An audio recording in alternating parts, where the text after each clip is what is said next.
শান্ত হয়, কবর কিংবা সমাধিতে যায়, সেখানে গিয়ে স্মরণ করে, দোয়া করে। পরিবার জানে মৃত মানুষটি আর কখনোই ফিরে আসবে না, কিন্তু গুম হওয়া মানুষটির পরিবার জানে না সে আদৌ আর ফিরবে কিনা। পিতৃহারা সন্তান জানে না সে তার পিতাহারা কিনা। হৃদির বাবা কি ফিরবে? গত 5ই আগস্ট স্বৈরাচার সরকার পতনের পর বহু পরিবার, স্ত্রী, সন্তান আশায় বুক বেঁধে আজও পথ চেয়ে আছেন গুম হওয়া মানুষটিকে আর ফিরবে কিনা। সে কি বেঁচে আছে, নাকি নির্মমভাবে পৃথিবীর মায়া ত্যাগ করে তাকে পাড়ি জমাতে হয়েছে দূর কোনো নক্ষত্রে? বিগত সময়গুলোতে এমন বহু মানুষ তাদের জীবন পার করেছেন, হয়েছেন নানাভাবে হয়রানির শিকার। এত কিছুর পরেও চেয়ে পাননি কোনো বিচার, বলতে পারেননি মনের কথাগুলো। যে কথা যায়নি বলা, সে কথাগুলোই সময় হয়েছে বলার। এসএটিভির এই প্ল্যাটফর্মে কথা বলবেন আপনি, শুনবে গোটা বিশ্ব। আর এই আয়োজনে আপনাদের সাথে রয়েছি আমি, বাপ্পি খান।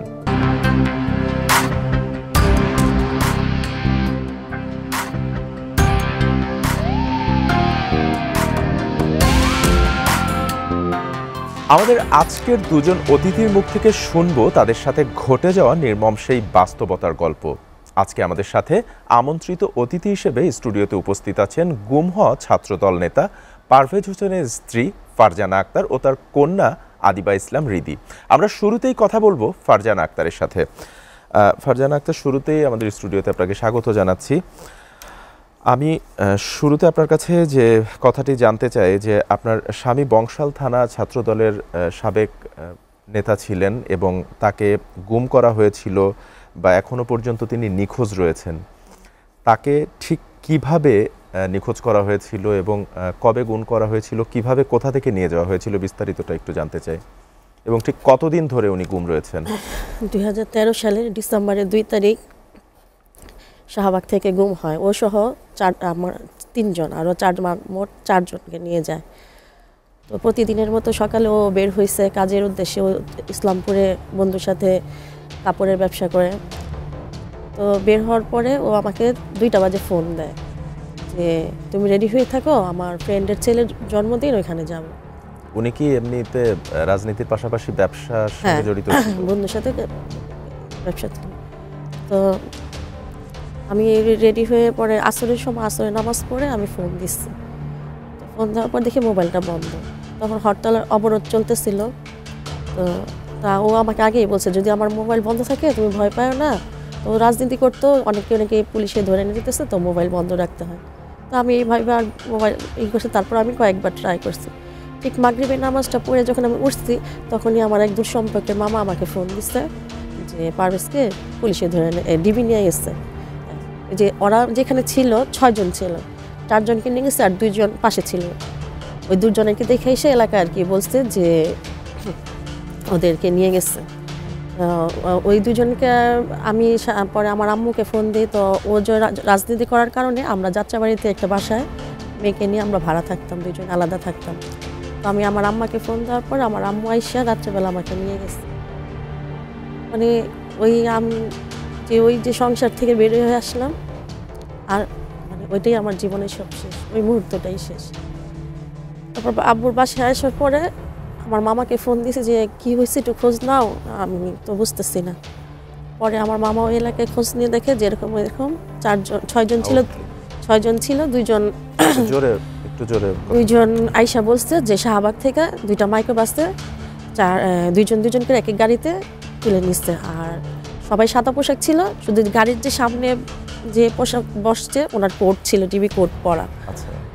ড্রাইভারের পাশের সিটে যিনি বসেছেন, হ্যাঁ, ডিবি কোট পরা। তো ওই সময় আমি প্রেগনেন্ট ছিলাম 4 মাসের।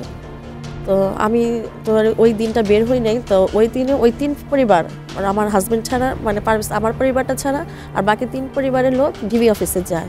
তো তখন তারা কোনো কিছুই বলে না। তো আমি আবার ওনাদের সাথে কন্ট্যাক্ট করার চেষ্টা করলাম। তারপর ওনাদের সাথে যখন আমি যোগাযোগ করতে পারি, তারপরের দিন আমি আবার যাই। আমি তখন যাই, বিকেলের দিকে যাই, যে আমি ওইখানে দাঁড়ায় থাকি। ওইখানে তো ডিবি অফিসের সামনে তো দাঁড়াইতে দেয় না, এই পাশে যে ল্যাম্প পোস্ট আছে আমি ওইখানে দাঁড়াইছিলাম। প্রথম দাঁড়াইছি, পর আমাকে মানে কুকুরকেও মানুষে সম্মান করে, কিন্তু ওনারা মানুষকে কোনো মানুষই মনে করে না। মানে একদম পারে তো লাঠি দিয়ে আমাদের করে। তারপর আমি ওই পারে অনেকক্ষণ দাঁড়া করে রাত 10টা পর্যন্ত আমি এখানে দাঁড়াইছিলাম, আমার মেয়েটাকে নিয়ে, আমার মাকে নিয়ে। মেয়ের বয়স তখন কত ছিল? এখন আমার মেয়ের বয়স ছিল 2 বছর 4 মাস। ছোট বাচ্চাকে নিয়ে আপনি ওখানে দাঁড়ানো ছিলেন? দাঁড়িয়েছিলাম। পরে রাত 10টা যখন বাজে তখন ওইখান থেকে এক ডিউটি অফিসার মানে বাইরের থেকে যে দাঁড়ায় থাকে আইসা বলে যে আপা এখানে আপনি আর দাঁড়ায় থাকতে পারবেন না, এখানে দাঁড়ায় থাকলে আমাদের চাকরি থাকবে না, আপনি চলে যান। আমি ভাই আমার হাজব্যান্ডকে নিয়ে আসছে এরকম, কাকে আপা এরকম না, আমি কোনো এন্ট্রি নাই, আপনি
অর্থাৎ আপনার স্বামী নিখোঁজ রয়েছেন কত বছর যাবত?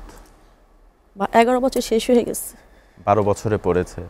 এই দীর্ঘ সময়টাতে আপনি তাকে কোথায় কোথায় খুঁজেছেন, বা আপনি বলছিলেন যে আপনি প্রেগনেন্ট ছিলেন, ওই অবস্থায় আপনি আর কোথায় কোথায় গিয়েছেন, বা সরকারের তৎকালীন ওই সময় যারা ছিল কারো পক্ষ থেকে কোনো সহযোগিতা পেয়েছেন কিনা আপনি? ওই অবস্থায় আমি এমন কোথাও না যাই নাই। কেন্দ্রীয় কারাগার ঢাকা যেহেতু তখন চকবাজারে কারাগার ছিল ওইখানে গেছি, তারপরে নারায়ণগঞ্জে কারাগারে গেছি, র্যাব 1 র্যাব 2, এমন কোথাও নাই যে আমি ওই অবস্থায়, তখন আমি প্রেগনেন্ট ছিলাম এটা ভুলে গেছিলাম, শুধু এটাই মনে ছিল যে আমার স্বামীকে খুঁজে বের করতে হবে। এরকম করে আমি অনেকদিন রাস্তায় দৌড়েছি কিন্তু খুঁজে পাই নাই। যেদিন আমার বাবু ছেলেটা হবে ওই দিন আমি যখন ওটিতে থাকি তখন চোখ বন্ধ করে আমার মনে হয়েছে আমার হাজবেন্ড আমার পাশে দাঁড়ায় রয়েছে। একবার আমি চোখটা খুলে যখন দেখছি তাকাইছি, মনে করি ওর হাসুজ্জ্বল চেহারাটা আমার চোখের সামনে ভাসতেছে।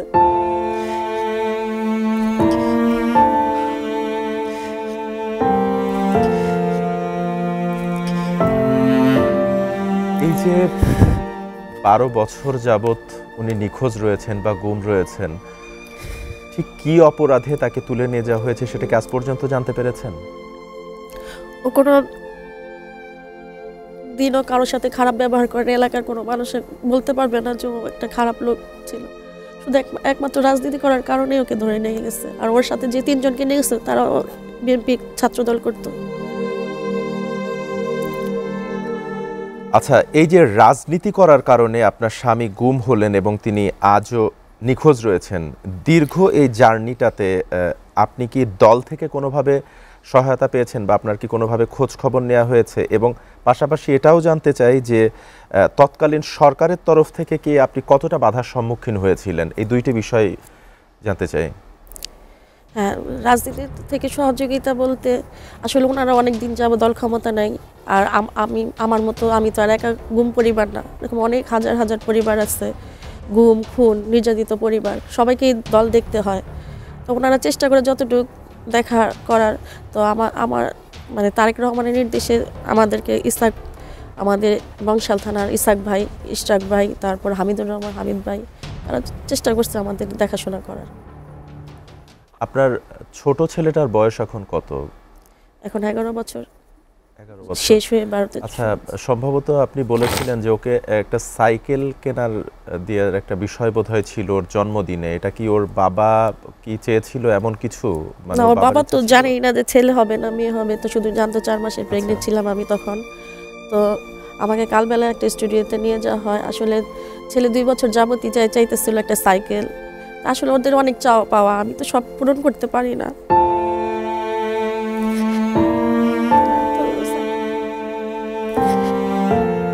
তো সাইকেলের কথাটা আমি বলছিলাম পরে তারেক রহমানের উদ্দেশ্যে,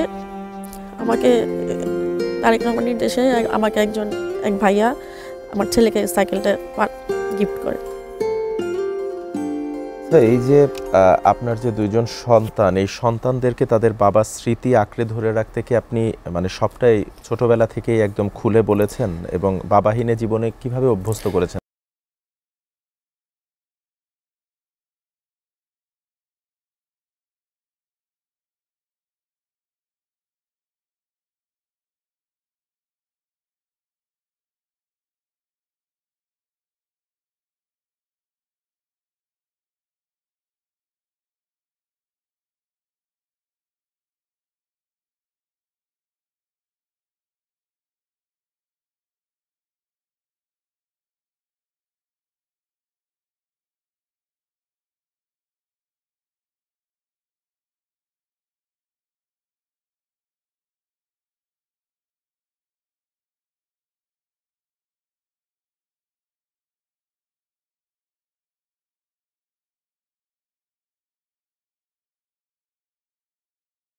এই স্বৈরাচার পতনের পরে কি আপনি তাকে খুঁজেছেন কোথাও? 5ই আগস্টের দিনই রাত্রেবেলায় আমরা বের হই একসাথে, তিনজন,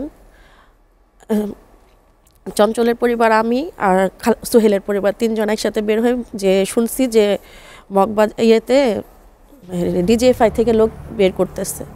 তো তখন আমরা তিনজনেই যাই একটা অটোরিকশা নিয়ে। আমরা মগবাজার ফ্লাইওভার পর্যন্ত যখন আসি তখন শুনি কি যে গোলাগুলি হইতেছে। আবার ফোন আসে যে আপনারা চলে যান, যে গোলাগুলি হইতেছে, ওইখানে যাওয়া যাবে না, মারামারি নাকি চলতেছে। তো আমরা চলে আসি। পরদিন সকালবেলায় আমরা 9টা বাজে ডিজিএফআইতে যাই। যাওয়ার পর ওইখানে যেয়ে দেখি তো বলে যে আমাদের কাউকে ঢুকতে দেয় না, যে বলে না এখানে কোনো লোক নাই। তো আমরা অনেকক্ষণ থাকার পরে, দুপুর পর্যন্ত থাকার পরে আমরা চলে আসি। চলে আসার পরে ওই দিন বিকেল সন্ধ্যার দিকে আবার মানে মায়ের ডাক সানজিদা ইসলাম তুলিয়াপুর কাছে ফোন আসে যে আমাদের পরের দিন 7 তারিখে আবার আমাদের যেতে বলছে সকালে। তখন তো আমরা অনেক আশা পাচ্ছি যে ডিজিএফআই থেকে আমাদের ডাকছে, হয়তো আমাদের লোক ফিরিয়ে দিবে। কিন্তু যাওয়ার পর ওনারা বলে যে আপনারা যান, যে চেক করে দেখেন আমাদের এখানে লোক নাই, এগুলো বলছে। আমি তো যাওয়ার সময় ছেলে মেয়েকে বলেছি তোমার পাপাকে আজকে নিয়ে আসবো, ও যে খাবার পছন্দ করতো। আমি গরুর মাংস রান্না করে গেছি আর আমার আম্মুকে বলছে আম্মু তুমি খিচুড়ি রান্না করে রাখো, আজকে আমরা নিয়ে আসবো। কিন্তু আমাদের আর ওই আশা পূরণ হয়নি, আমি নিয়ে আসতে পারি নাই।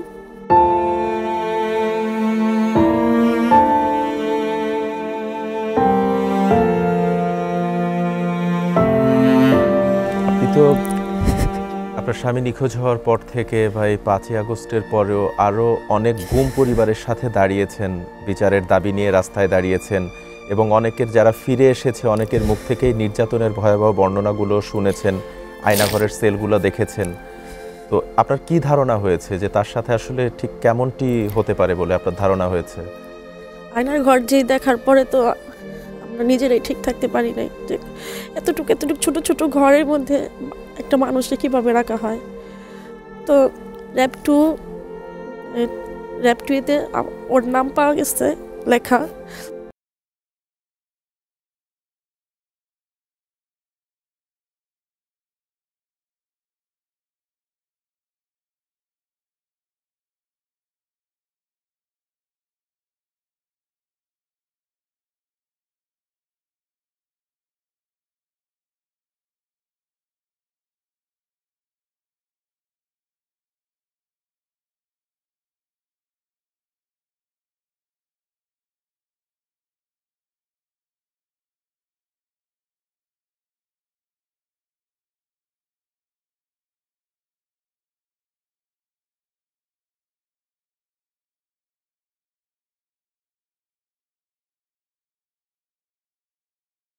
আপনার 1067 জন বন্দির তালিকা পাওয়া গেছে সম্প্রতি ভারতে।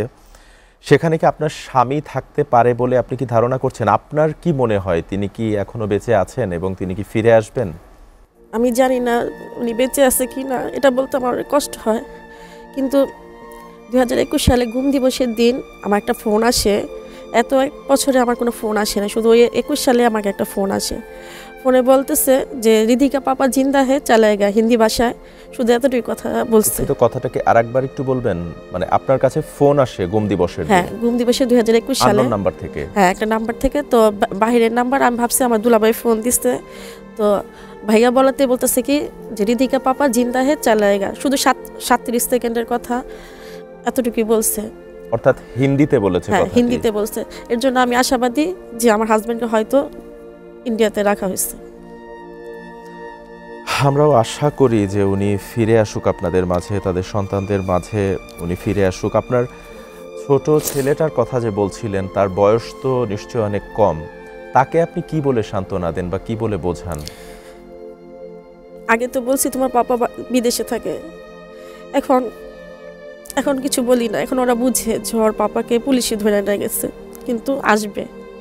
সবাইকে বলে আমার পাপাকে পুলিশে ধরে নিয়ে গেছে, আমার পাপা আসবে, এটাই বলে। কিন্তু আমি জানি না ওর পাপা কবে আসবে।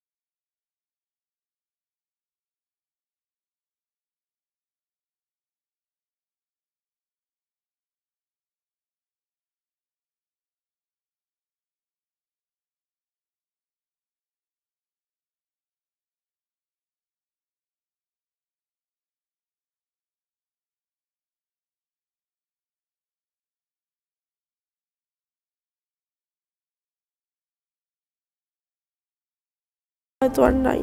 আপা, আপনি যেমনটি বলছিলেন যে গুম কমিশন থেকে আপনাদেরকে যেমনটি বলা হয়েছে যে হয়তোবা তারা নেই, কিন্তু আপনি এখনো আশায় বুক বেঁধে আছেন যে সে ফিরবে। এবং সম্প্রতি আমরা দেখেছি যে ভারতে 1067 জন বন্দিরও একটি তালিকা পাওয়া গিয়েছে। তো সরকারের পক্ষ থেকে কি আপনাদেরকে জানানো হয়েছে যে তারা কবে এই বন্দীদের তালিকা প্রকাশ করবে বা তাদেরকে কবে জনসম্মুখে আনা হবে, ফিরিয়ে আনা হবে, এমন কোনো কিছু কি আপনারা জানতে পেরেছেন? না, তারা কিছুই বলেনি।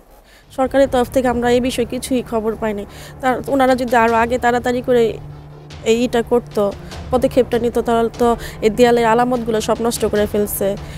রুমগুলার আপনারা তো দেখছেন নিউজে যে রুমগুলো কীভাবে পেন্টিং করছে, সব নষ্ট করে ফেলছে। আমরা মানুষটাকে হয়তো বা পাবো কি জানি না, কিন্তু আলামতগুলো থাকলে তো আমরা বলতে পারতাম যে এই রুমটা তো আমার হাজব্যান্ড ছিল, এটা ওর লেখা। এই এই লেখাগুলো কেন নষ্ট? হাসিনা তো চলে গেছে, তাহলে কে নষ্ট করলো? হাসিনার সাথে সাথে হাসিনার বাহিনী তো আর যায় নাই, হাসিনা চলে গেছে। আচ্ছা, এই যে তিনি যখন গুম হলেন, তিনি রাজনীতি করতেন, ওই সময় দেশের পরিস্থিতিও আপনি যেমনটি বলছিলেন খুব একটা ভালো ছিল না, ধরপাকড় চলছিল। এমনটি কি আগে থেকে কখনো মনে হতো যে উনি এরকম অ্যারেস্ট হতে পারেন বা গুম হতে পারেন? এমন কোনো কথা কি আপনার সাথে উনি শেয়ার করতেন যে ওনাকে কেউ ফলো করছে কিনা, এমন কোনো বিষয়? না, অ্যারেস্ট হতে পারে কেন, ও রাজনীতি করতো, এর জন্য ধরা খাই অ্যারেস্ট হতে পারে, এটা আমাকে বলছে। কিন্তু গুম বিষয়ে আমি স্পষ্ট না, মানে আমি বুঝতাম না। যখন ও ডিসেম্বর 13 তারিখে 2 তারিখে গুম হয়েছে, 13 সালে 14 সালে ফেব্রুয়ারি মাসে চাচা সোহেলের বাবা যে ওর সাথে যে গুম হয়েছে, আঙ্কেল আমাকে বলতেছে, আমাকে বউ বলে ডাকতো আমাদের পুরান ঢাকা। তো বলতেছে, বউ তুমি একটা পারভেজের ছবি আর জিটির ফটোকপি আর আমার আইডি কার্ডের এনআইডির ফটোকপি নিয়ে আসো। আমি কেন আঙ্কেল? কিন্তু ওইখানে আমরা বিএনপি পার্টি অফিসে যাবো, এটা জমা দিতে হইব। তখন আমি বলছি, কেন আঙ্কেল? ওরা তো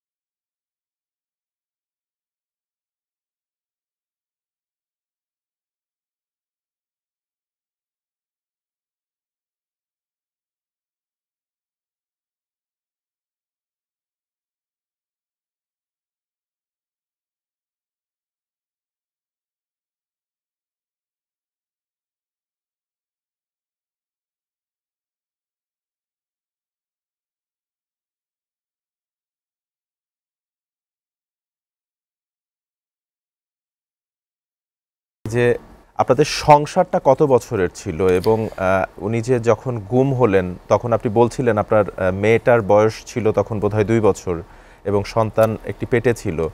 তো আপনার কি বিশেষ এমন কোনো স্মৃতির কথা মনে পড়ে সংসার জীবনে, তার সাথে এমন বিশেষ কোনো স্মৃতির কথা, বিশেষ কোনো দিনের কথা?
কবে আসবে?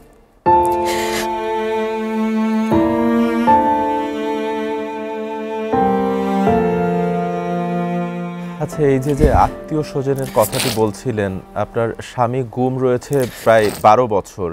তো এই দীর্ঘ সময়টিতে কি আত্মীয় স্বজনের সহযোগিতা বা তাদের এই সাপোর্টটা কি আপনি পেয়েছেন? আত্মীয় স্বজন বলতে আমার মা বোন ছাড়া আমি আর কারো কোনো সাপোর্ট পাইনি। আপনার পরিবারের তো কর্মক্ষম ব্যক্তি হয়তো বা একমাত্র আপনার স্বামীই ছিলেন। তো এখন আসলে পরিবার চলছে ঠিক কিভাবে, এই বিষয়টা যদি একটু বলতেন। 2013-তে পারভেজ গুম হয়। 2016 সালে নভেম্বরের 9 তারিখে আমার শ্বশুর মারা যায়। ডিসেম্বরের 14 তারিখে আমার বাবা মারা যায়। 16তেই আমার আব্বু আর আমার শ্বশুর পাশে 1 মাস আগে পিছে। 16তেই আমি বুঝতে পারি যে আমার কি কি নাই দুনিয়াতে। আব্বু মারা যাওয়ার পরে আমি বুঝতে পারি আমার অভাব, অনটনটা জিনিসটা। তারপর 2020 সালে করোনার সময় আমি আর চলতে পারি না, তখন আমার ছোট বোনের জামাই ওদের বাসায় নিয়ে আসে। এখন ছোট বোনের শ্বশুর বাড়িতে 2 বাচ্চা নিয়ে আমি আছি। এই যে বর্তমান সরকার যে রয়েছে, অন্তর্বর্তীকালীন সরকার, এরকম গুম হওয়া পরিবারের পক্ষ থেকে যদি জানতে চাই যে সরকারের কাছে আপনার স্পেসিফিক চাওয়াটা কি, আসলে সরকারের কাছে দাবিটা?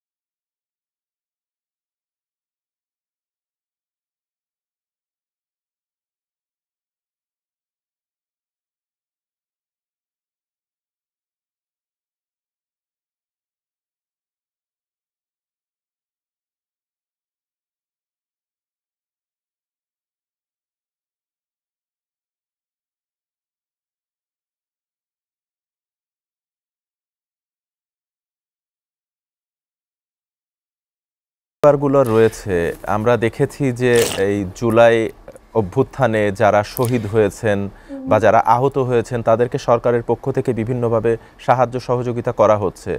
আপনাদের যাদের পরিবার এমন গুম হওয়া ব্যক্তি রয়েছেন বা এমন পরিবার রয়েছেন, তাদের জন্য কি কোনো আর্থিক সহায়তা বা এমন কোনো কিছুর কথা কি আপনারা সরকারের কাছে এমন কোনো দাবি করেছেন বা এমন কোনো কিছু কি আপনাদের জন্য সিদ্ধান্ত গৃহীত হয়েছে কিনা জানেন কিনা? না, আমরা কোনো সহযোগিতা চাই না, আমরা আমাদের লোকগুলো ফেরত চাই। আমাদের সহযোগিতা দরকার নেই, আমরা ডাল ভাত খেয়ে আমাদের লোকগুলো ফেরত চাই, আর কিছু চাই না। আর যে গুম করা হয়েছে, কেন গুম করা হইব? একটা রাজনীতি দল করার কারণে গুম করতে পারে না। যে কতজন বের হয়েছে সবাই জামাত ইসলাম বের করছে, একটা বিএনপির লোক বের করে নাই। আমরা ক্যাম্পিং করছি আর এই 5ই আগস্টের পরে কিন্তু সবাই দেখছি সব অন্য অন্য জামাত ইসলামের লোক, একটা বিএনপির লোক বের করে নাই। বিএনপি করা কি অন্যায়? বিএনপি করার কারণে এই লোকগুলাকে একটা কবর দেয় নাই। কতটুকু নিষ্ঠুর হইতে পারে এই মহিলা? আচ্ছা, আপনার স্বামী গুম হবার পর সরকারের পক্ষ থেকে বা তৎকালীন যে শেখ হাসিনার সরকার ছিল তাদের পক্ষ থেকে কি আপনার বা আপনার পরিবারের উপরে কোনো ধরনের থ্রেট, হুমকি, অসহযোগিতা এমন কোনো কিছু এসেছে? এমন কিছু মনে পড়ে? না, এখন হয়নি, কিন্তু আগে হয়েছে।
ওটা ঘর না, ওটা মানে শুধু তার দাঁড়া হওয়ার মতো জায়গা, ওটা ওখানে বসাও যায় না।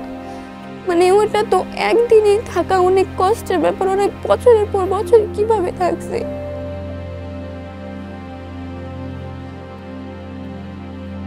বাবাকে তুমি ফিরে পাবে কি না, এ ব্যাপারে কি তুমি এখনো আশাবাদী? তোমার কি মনে হয় তোমার বাবা কি ফিরে আসবে? আমার মনে হয় আমার বাবা ফিরে আসবে। তুমি বাবাকে খোঁজার জন্য এখন পর্যন্ত কোথায় কোথায় গিয়েছো? বাবা যখন গুম হয় এরপর থেকে জয়টা প্রোগ্রাম হয়েছে, আমি সবগুলো আমার আম্মুর সাথে যাওয়ার চেষ্টা করছি। সব জায়গায় গিয়ে তোমার বাবাকে খুঁজেছো? হ্যাঁ। তোমার ভাইয়ের বয়স তো এখন কত, 10-11 বছর 11 এরকম, বছর। 11 বছর। তোমার খুব কাছাকাছি তার বয়স। তোমার বাবার বিষয় নিয়ে কি তার সাথে কখনো কোনো কথা হয়, বা তুমি তাকে বোঝাও কিনা? না, ওই বাবা সম্পর্কে আমাকে কিছু বলে না, সব বলে আম্মুর কাছে। আর বলে যে ছোট থেকে তো বড় হয়েছে, আমাদের বলছে যে বাবা বিদেশে আসবে, বাবা তোমাদের যখনই দেখতাম প্লেন যায় তখনই আম্মু আমার ভাইকে বলতে যে এভাবে প্লেন দিয়ে একদিন বাবা এসে পড়বে।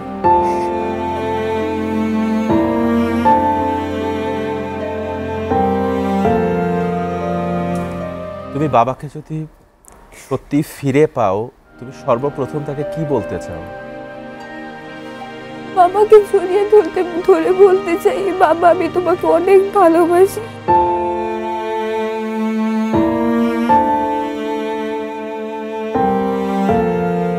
আমরাও প্রত্যাশা করি তোমার বাবা ফিরে আসুক, তুমি তোমার বাবার আদর পাও, ভালোবাসা পাও, তোমার বাবার হাত ধরে হাঁটো, এটা আমরাও প্রত্যাশা করি।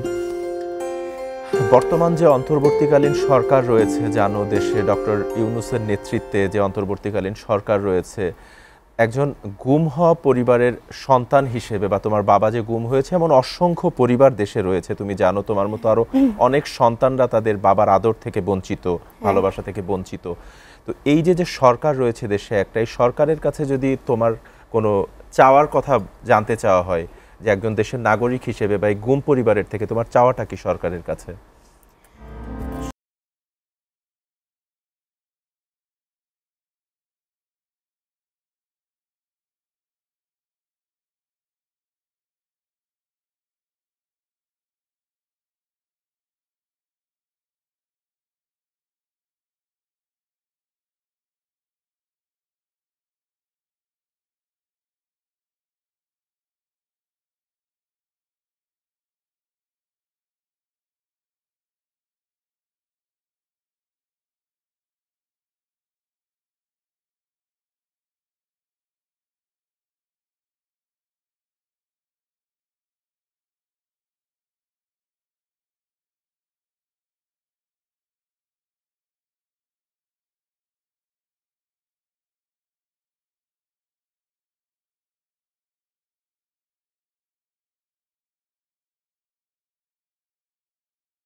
থাকুন এসএ টিভির সাথে।